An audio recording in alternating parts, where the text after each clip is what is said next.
สบายดีเด้อทุกคนมื้อนี้เมียทอนเพิ่นก็สิพาทอนกินอาหารชั้นสูงอีแล้วทุกคนพอสิมีคนเบิ่งออกอยู่บ่ว่าเมนูนี้แม่นเมนูหยังหากผู้ใดฮู้ก็ฝากคอมเมนต์บอกเบาทอนได้เด้อและมื้อนี้ทอนก็สิมาเว้าว่าข้อดีของการเฮ็ดกับข้าวกินเองนี่มีดีหยังแหน่ถ้าสิถามว่ามันคุ้มบ่มันก็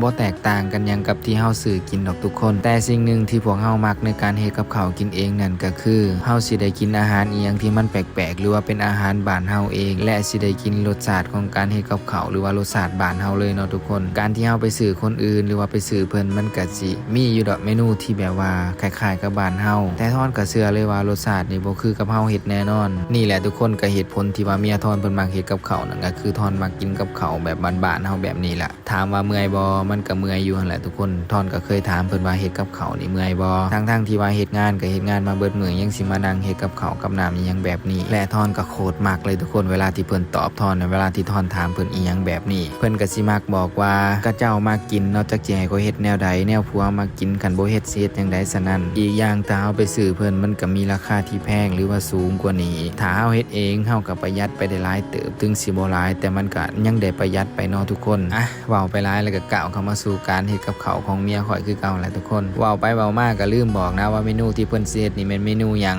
และข่อยก็เชื่อว่าหลายๆคนก็น่าสิฮู้แหละเนาะทุกคนอันจังได๋ก็บอกคือเก่าเนาะสำหรับผู้ใดที่บ่ฮู้เนาะหรือว่าพี่ FC คนไทยเพิ่นก็อาจสิบ่ฮู้ว่าเมนูที่เมียข่อยสิเฮ็ดนั่นคือเมนูหยังนั่นก็คือเพิ่นสิเฮ็ดลาบบักจองเด้อทุกคนเด้อแต่ท่อนก็บ่ฮู้ว่าคนไทยเพิ่นเอิ้นว่าอีหยังหรือว่าแถวภาคอีสานเพิ่นก็น่าจะเอิ้นว่ามักจองคือกันบอกท่อนก็บ่ฮู้เนาะทุกคนแต่ที่แน่ๆนี่ภาคกลางนี่คือท่อนนี่สิบ่ฮู้แน่นอนเลยว่าเพิ่นเอิ้นว่าอีหยังและอีกอย่างหนึ่งเลยทุกคนเด้อถ้าหากว่าเป็นการเฮ็ดกับข้าวจำพวกแบบนี้น่ะท่อนบอกได้คำเดียวเลยว่าเมียท่อนนี่ฝีมือนี่สุดยอดเลยท่อนนี่เทียบบ่ติดเลยเพราะว่าท่อนบ่ค่อยสิได้เฮ็ดอีหยังกับข้าวแบบนี้เพราะว่าตอนอยู่บ้านถ้าเป็นกับข้าวบ้านเฮาแบบนี้ก็สิมีแต่เมียทอนเป็นคนเฮ็ดข่อยนี่แทบสิบ่ได้เฮ็ดอีหยังเลยและมื้อนี้อยากสิบอกว่าพิเศษแฮงนึงคนเนาะคนตำป่าก็แม่ลูกชายทอนนี่ล่ะโอ้ยอยากซอยแม่ได้เพิ่นก็ได้ที่ซอยนี่บ่ฮู้ว่าสิซอยให้แล้วไวหรือว่าช้าลงเนาะทุกคนนี่ก็แล้วเป็นที่เรียบร้อยแล้วเพิ่นก็มาบอกทอนว่าโอ้ยข่อยลืมถ่ายตอนที่ว่าข่อยผสมทอนก็เลยว่าบ่เป็นหยังดอกซ้ำนี่